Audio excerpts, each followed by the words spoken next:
Welcome, Anna, and congratulations on making the final 12 of the HR Influence Awards for 2026. What a great achievement amongst so many worthy and well-rounded nominees. Well done, and thank you for joining me today. Thank you so much for having me today. So look, a bit of background for those of you who don't know Anna and why she's made our top 12.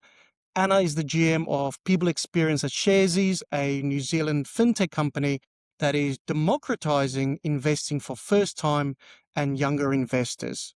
And as a Pasifika leader, she is a strong advocate for Pacific Island representation in professional and leadership spaces. So Anna, tell us a bit about your journey. How did you find your way into people and culture, and what brought you to Sharesies? Yeah, great question. And look, I could talk all day about this, but long story short, I was at university first year doing a commerce degree, but not 100% sure still on my majors.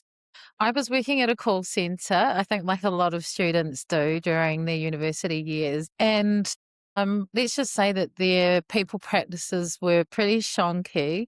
They weren't that great. They put everyone on casual so they didn't have to pay proper sick leave and so forth. And I started calling them out on it and doing my research and so forth. And then someone said, that's HR. And then I went, oh, that could be something I'm interested in.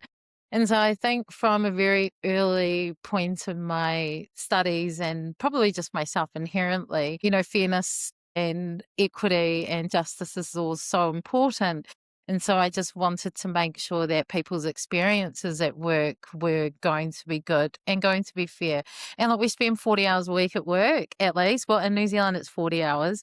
So, I want to make sure that people are enjoying themselves there, and having a bit of fun, but being cared for and looked after, I think, is the main thing there. So I went down that pathway and went into HR and actually worked in a government department for years and loved it, but I also desperately wanted to do my OE.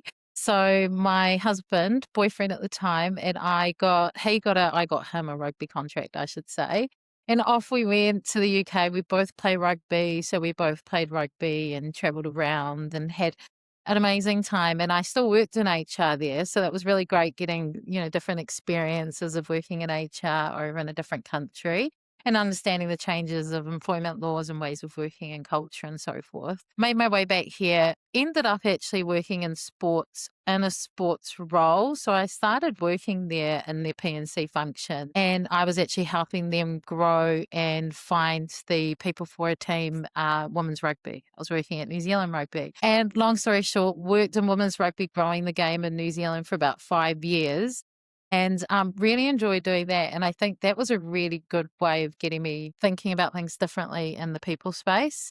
So we were basically developing a new product, which is girls and women playing rugby, because even though they had been doing it for a long, long time, there was nothing really in structure in place. So we had the ability and the freedom to try things differently and try new things and just go, hey, look, this is how the men do it, but how do we do it for our people?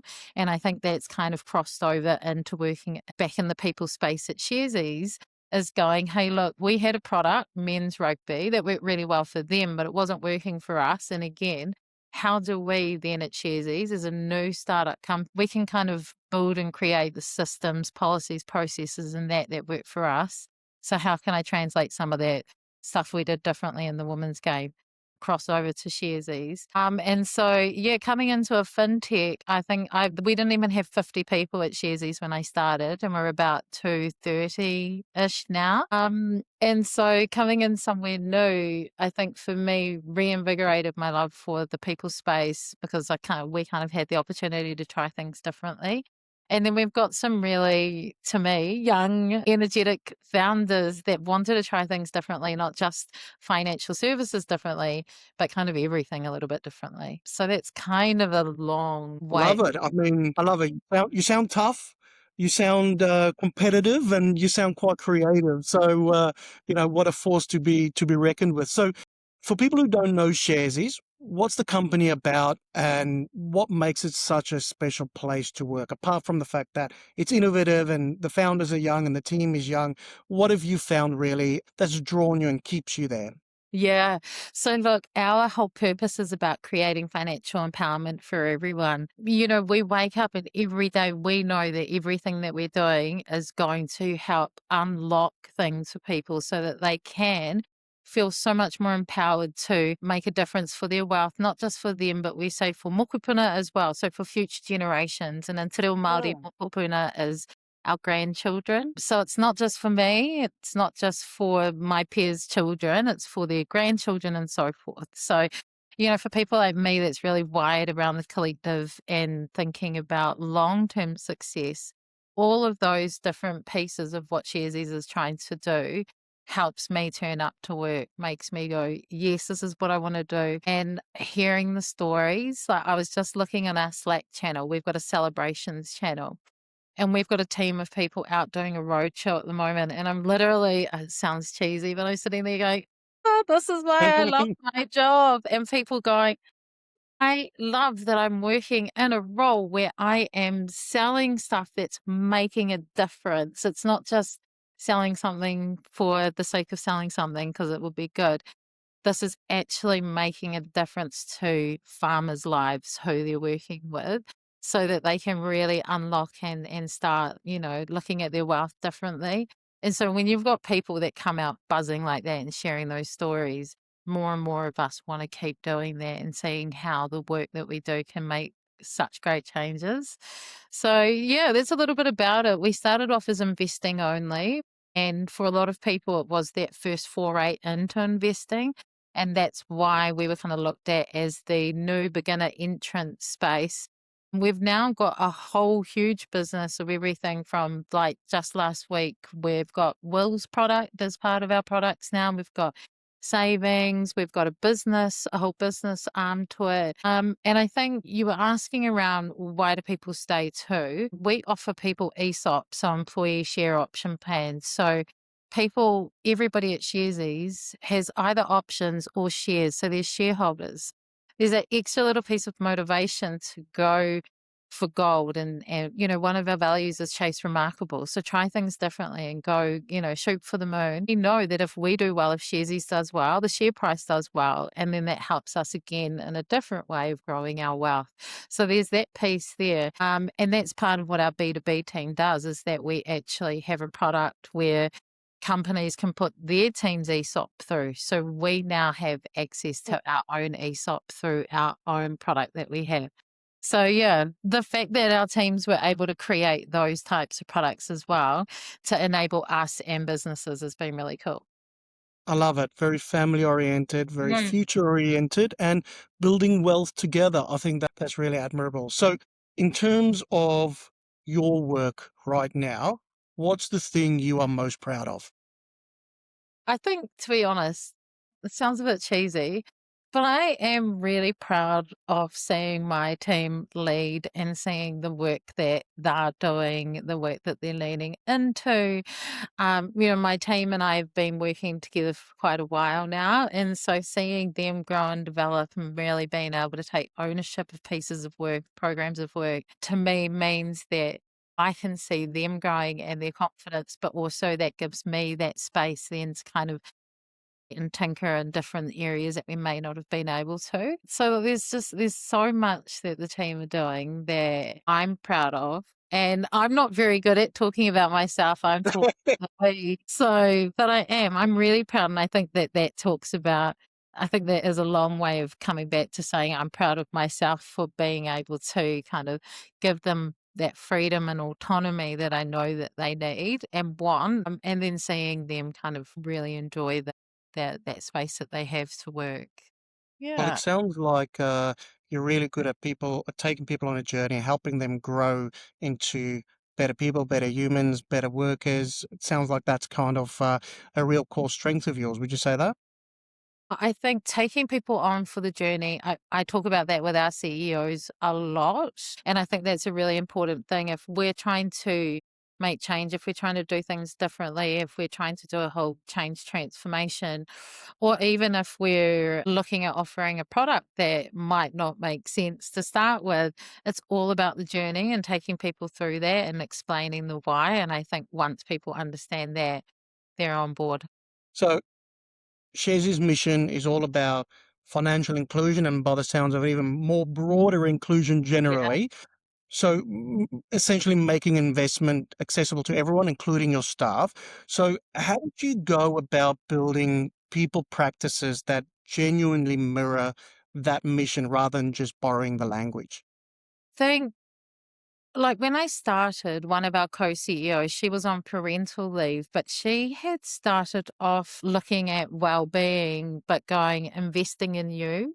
And, kind of using the pun of, hey, people are investing in shares, but we're investing in you as our employee. So that's kind of always sat underneath what we're doing when it comes to anything around that well-being or that motivation piece is what are we doing to invest in our people.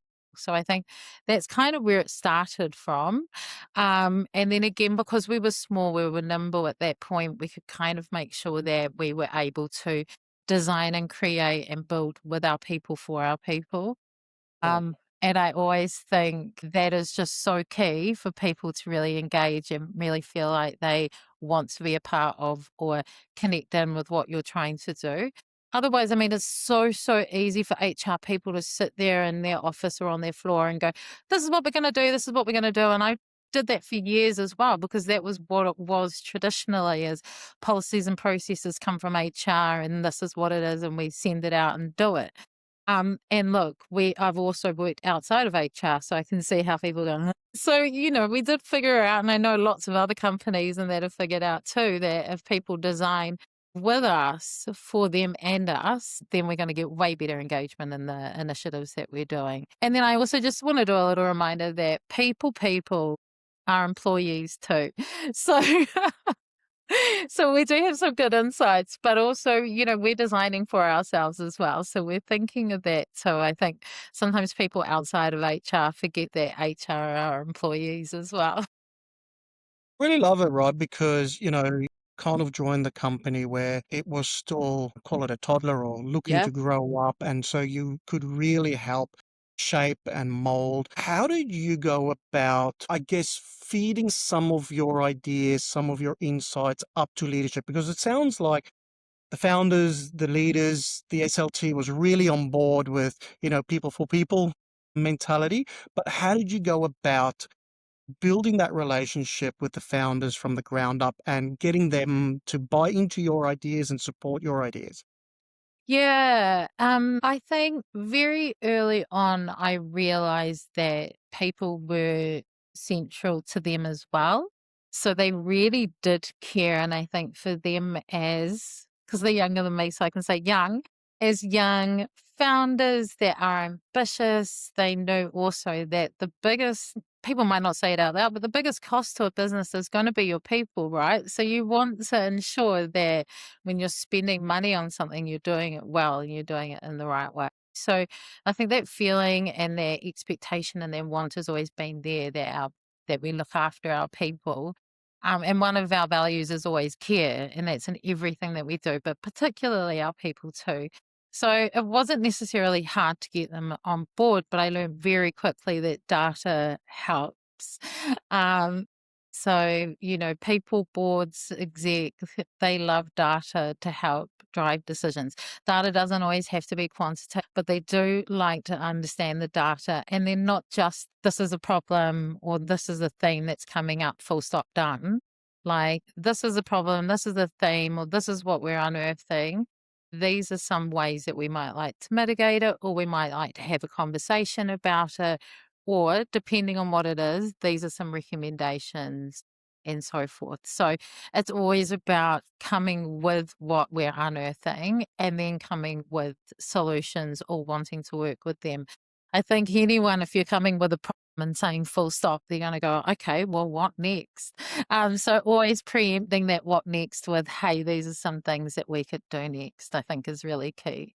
I love the data aspect, as a CEO Yeah. myself, it's all about data at the end of the Yes. day, right? So, Yeah.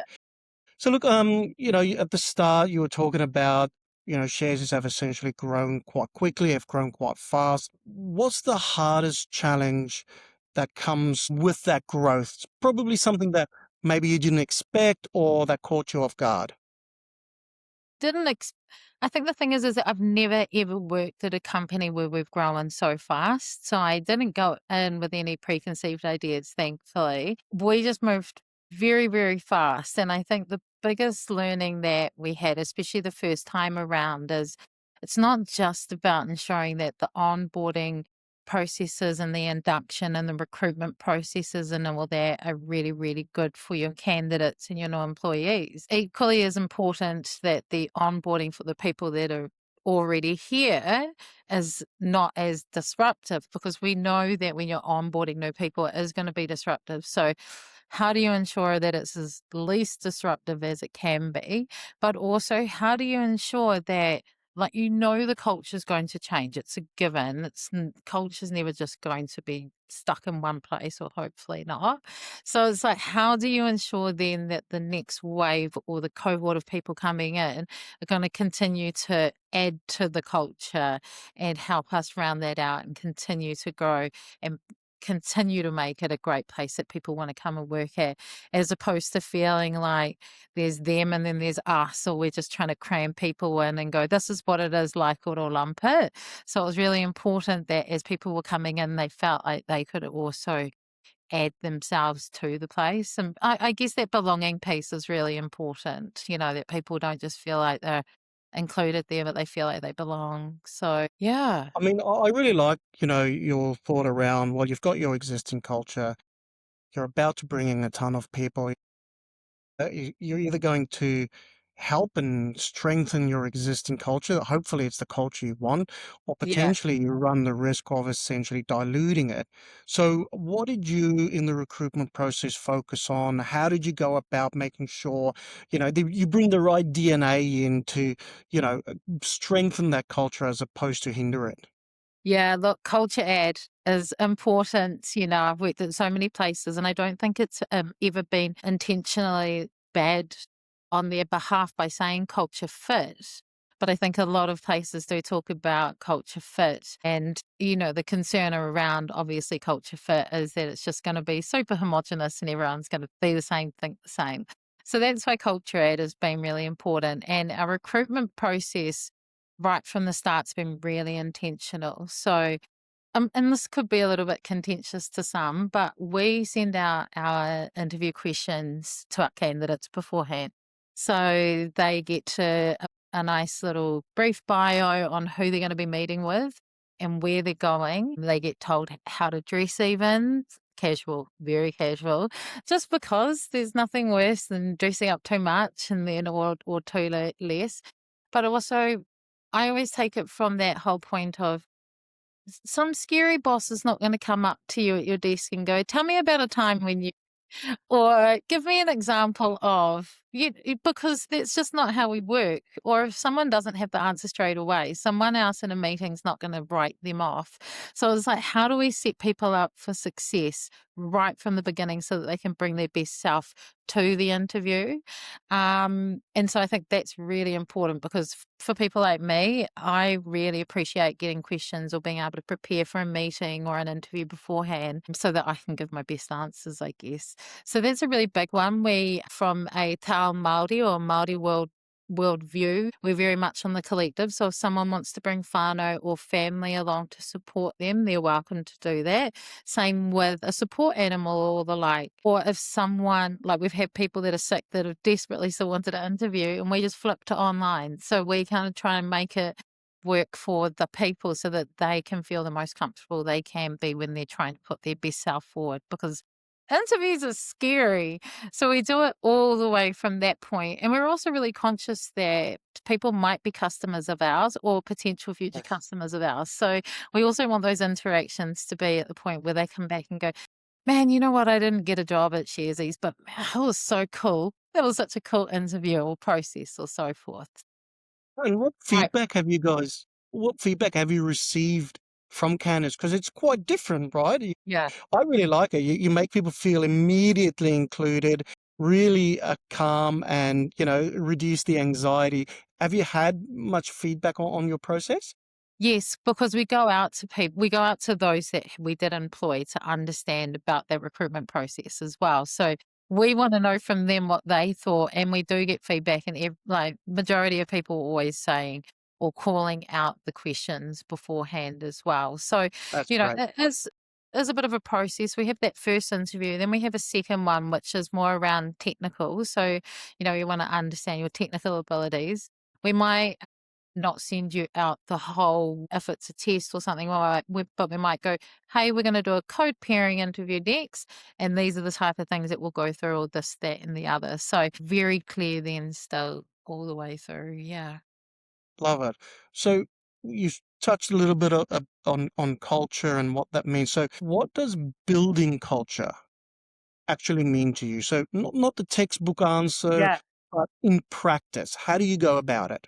Yeah. So I had someone say to me the other day that I have a servant leadership approach. And I was like, yeah, I think I do. And so this is my perception of culture. But I do really think that culture is something that you've got to be really intentional about, and it's practice what you preach. For So, sure. you know, if I'm going to be saying to my team, I want you in the office more than out because we're the people team and we're there to enable others, then I need to make sure that I'm in the office more than I'm not, you know, and it's all of those things. It's just asking of people that you would ask of yourself, and leading by example. And I think all of those things can help with the culture. It is asking people what it is that can help enable their lives to be easier at work, or going to people, I actually care about the fact that things at home are a little bit tough at the moment. What can we do? So it's all of those little intentional things that really helps. And I think my one main thing that I bang on about a lot is people are people, they're not a number. And we really, really treat people that way. So, you know, of course, you might have a policy, you might have a process that kind of is your catch all, but then we'll look at people as an individual and go, right, how can we support Rudy? Because I know that they're going through something. And I think, again, that's really important. And all those little things are what's going to build up and create that culture as well. Well, I love it, right? Because it's about freedom within a framework, you Yeah. know, defining what is that framework by the sounds of it, and allowing, individuals to move within that. And I really like the fact what you just talked about in terms of leaders defining the culture, because I think so many times, founders or the leadership team thinks that culture is HR's job, but it's Yes. all of our jobs, right? And so the example you said is the culture that is, Yes. Yeah. So tough question for you, but I'm going to ask it anyway because it sounds like your recruitment process is really well formed and formulated and thought out. Have you ever made a bad hire, and what did you teach you about people and culture? Personally, I mean, look, I've worked in HR for so long. I could absolutely say yes that we've made bad hires in my time. But I do also think that a bad hire is a really good reflection on yourself, and you know, as well. But also, I'm very, very big on, it's not just chances, but actually supporting people to turn things around. So yes, you can have a bad hire. I think there's a lot of inward thinking that you need to do there, but you know, for us in New Zealand with our employment law means that we've got quite a few things that we need to do. So I'm always very, very big on clarity, trust, honesty, but also, you know, just helping people to perform. So if we have a bad hire, and we've had many of them, my biggest thing is not sitting back and waiting for review time to go, this is not working. It's taking it in straight away, sitting down and chatting to them. Me, I work really well with expectations. So it's just that real clarity. So, hey, look, you know, Bob may have just been at work for a short amount of time, so they might not even know exactly what the culture, what the expectations, or what the job is. So I think as leaders, it's really important for us to own those conversations and having HR as a support, because that's the main thing, is that we're there to support and guide leaders through those conversations, but not have it for them, because that's how they learn, but that's how their employees learn as well. I really like something you just said, which, obviously, if someone's a bad hire or, sorry, an underperformer initially, Yeah. you can turn them around.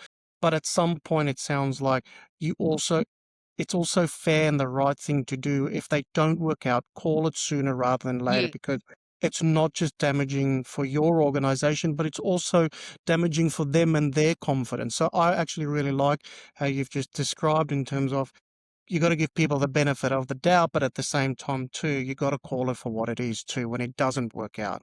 Absolutely. Yeah. And you nailed that one there. It's unfair on the employee as well.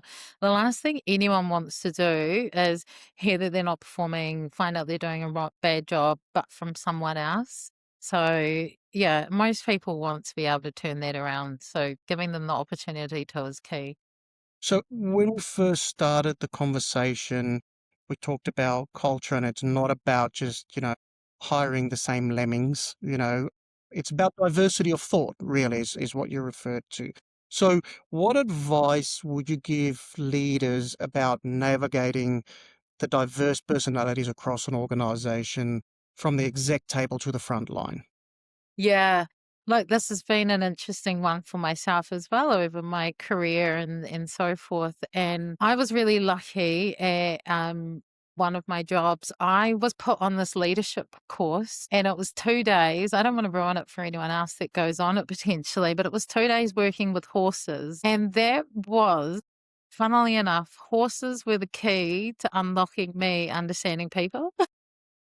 But, it was a really, really, and I love anything that I can learn in a practical way. So something I can learn hands on is really going to help me embody and empathize with, however others might be going through something.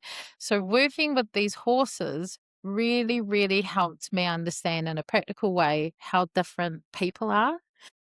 And I think that that's so important as we know, you look at your own family and you can tell that every single person has their own personality. So we can't treat every single employee the same. And I think that that's been key is understanding. You're not going to kick your kid out because they're different and they're annoying. I mean, sometimes you probably want to.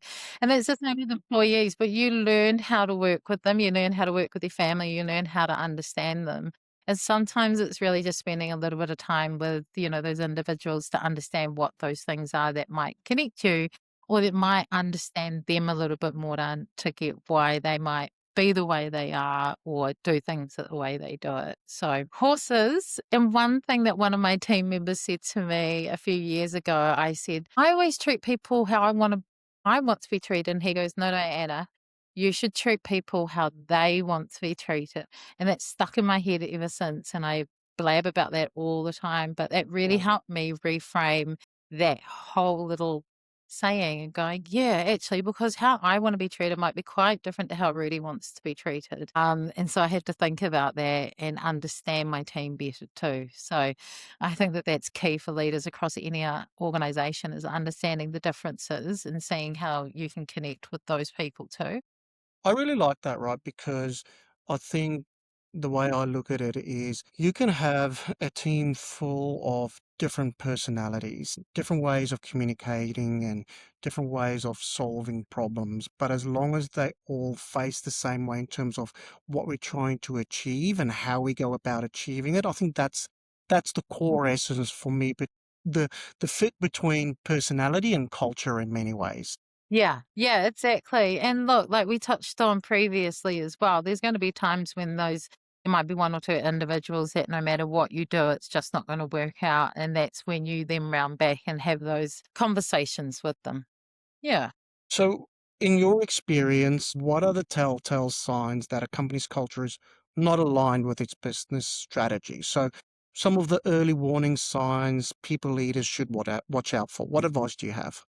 Yeah, look, burnout, and I think burnout's one of those ones that I actually haven't seen heaps in the articles out there. It's all AI, AI. However, I think burnout is like one of those real key kind of first points that you can look at and go, okay, something's happening here, and maybe we need to address it. And obviously, retention is one of those things. So, if you're not keeping your new starters for very long, or your key hires, and when I say key hires, I'm like those people that if everyone dropped off the face of the earth, but you needed to keep the company running, what's happening with those people? Are they sticking around? And your long termers, obviously. Like, there's some really good levers to understanding the culture. If you're anything like Sharesies, we really do like to get sentiment semi-regularly from people. So if people stop engaging in those initiatives, or they obviously tell you it's not good, that's helpful. But I think the other one is if people aren't engaging in initiatives that they were previously. So whether it's a people and culture initiative, or whether it's things that they're doing in their own team, or they're just not delivering, I think are all key things to look out for. So in other words, these small little signs of Yeah. disengagement. Yeah. Because people aren't necessarily just going to throw it out there at you, but there's going to be little small signs that you can pick up on. Yeah. So at the start, we talked a little bit about HR being traditionally seen as the police Yeah. versus, essentially that more strategic, data-driven, call it really fundamental pillar of the business and how it goes about doing its business. So how do you position yourself and your function to essentially as that strategic partner and not just be seen as the police? What is it that you do to and your function does to actually facilitate some of that? Yeah, look, we definitely want to be those people that kind of help unlock teams. So we have reframed over the last year, our team in particular, but we're hoping it rolls on and it kind of has, is we're the enabling teams. So, previously HR and so forth have been support teams. So we're here to support you. And we will be, and we always are. But now we've kind of we really want to help teams enable themselves to be able to deliver on the strategy, or enable themselves to work better, or, so forth. So we have started calling ourselves the enabling team. And I think the more that we say it, the more that we feel it, and the more that we're able to work in that space. So we're absolutely looking at how we can partner with teams and people, as opposed to going, this is how you should and shouldn't do it. We partner with them to help them do that. So we've got a role in my team now who's one of our business partners. So she's been working really closely with some of our teams, especially as we've become a lot bigger and more complex over the years. And I also have a capability manager in my team, but she's also our exec and leader coach. So she has one-on-one coaching sessions with our exec, with our new leaders as well. So you might be a new leader at Sharesies or a new leader to Sharesies. So it's giving them a really good understanding about what it is like being a leader at Sharesies. And all of those things really help people to, I guess, or really help teams enable themselves to do what they need to do. So yes, there might be times when people go, oh, HR has another survey. But what we do, and I always say, is we're not going to do a survey if people aren't going to feel like anything's going to happen to it. Otherwise, they're going to feel like they're just clicking more buttons and no one's going to do anything with it. So we absolutely like to take people's sentiment, but we don't just take sentiment. We raise what's happening, and then we will talk to exec or leaders around where the pressure points might be, how they might need to change this, or what they could do to do this. So yes, we're taking insights, and then we're looking at how we can reshape them or move things around. So I yeah. love it. It sounds like enabling through awareness from an individual, team, organization perspective, with the backbone of the awareness being that data-centric aspect to your role. That's nice. Yeah, and we've also, as Indigenous women, as a Māori woman as well, and I touched on being a collectivist culture too, that we've spent a lot of time going, what can we do at Sharesies to help create financial empowerment for Indigenous people in New Zealand as Māori? And so myself and a few others were in the Stotaki working group, which is a Māori strategy working group. So my team have a whole pillar, well, pretty two pillars out of the three really that we really impact on. So again, all of that strategy is part of Sharesies' overall strategy. So my team are also doing a lot around that whole DEI space, but also externally around how can we let Māori and Pasifika people, traditionally who haven't been investing and so forth before, have more of a say in how we create those products, but also giving them access to it. And then on my side, from the P&C side or the PX side, is how can we have more priority minority communities actually working here, helping us build the products for our people as well. So this is pretty cool, right? Because you're taking traditional HR being seen as a cost center to Yes. almost an opportunity center and a business center. Now, that's very unusual in most circumstances. That's great. Yeah. And I think one of the things that people do love about working at Sharesies is that innovation that we're actually able to do. You know, that was myself and a few key people that were like, we really need to have this strategy. We really want to do this stuff. We need to do this stuff. And we were given the freedom to be able to explore it and do it. But not only are we doing that, but now we've got partnerships with iwi, or if you're in Australia, I think iwi might be a like to mob, and that we are now working with them so that they can grow financial empowerment for their whole iwi or their collective group of people too. And all of that is just because people are thinking differently, and Sharesies lets us do that. Fantastic. Yeah. When can I start?